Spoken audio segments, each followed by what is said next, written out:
Luke 15. All the tax collectors and sinners were approaching to listen to him, and the Pharisees and scribes were complaining, "This man welcomes sinners and eats with them." So he told them this parable: "What man among you who has 100 sheep and loses one of them does not leave the 99 in the open field and go after the lost one until he finds it? When he has found it, he joyfully puts it on his shoulders, and coming home, he calls his friends and neighbors together, saying to them, 'Rejoice with me, because I have found my lost sheep.' I tell you, in the same way, there will be more joy in heaven over one sinner who repents than over 99 righteous people who don't need repentance.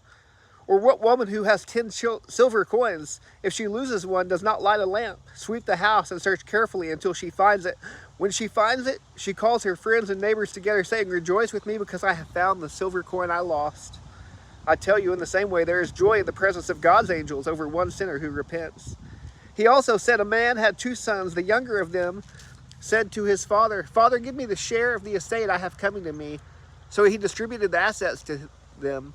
Not many days later, the younger son gathered together all he had and traveled to a distant country, where he squandered his estate in foolish living. After he had spent everything, a severe famine struck that country, and he had nothing. Then he went to work for one of the citizens of that country, who sent him into his fields to feed pigs. He longed to eat his fill from the pods that the pigs were eating, but no one would give him anything. When he came to his senses, he said, 'How many of my father's hired workers have more than enough food, and here I am dying of hunger?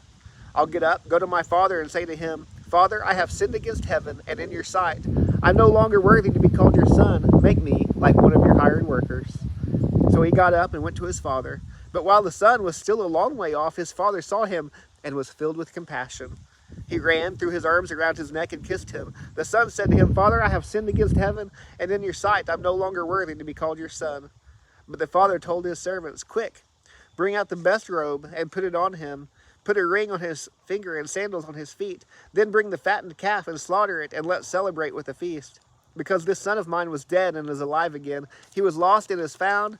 So they began to celebrate. Now his older son was in the field. As he came near the house, he heard music and dancing. So he summoned one of the servants, questioning what these things meant.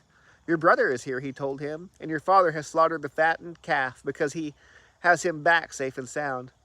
Then he became angry and didn't want to go in. So his father came out and pleaded with him. But he replied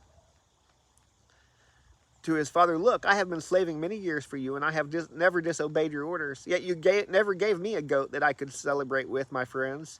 But when this son of yours came who has devoured your assets with prostitutes, you slaughtered the fattened calf for him.'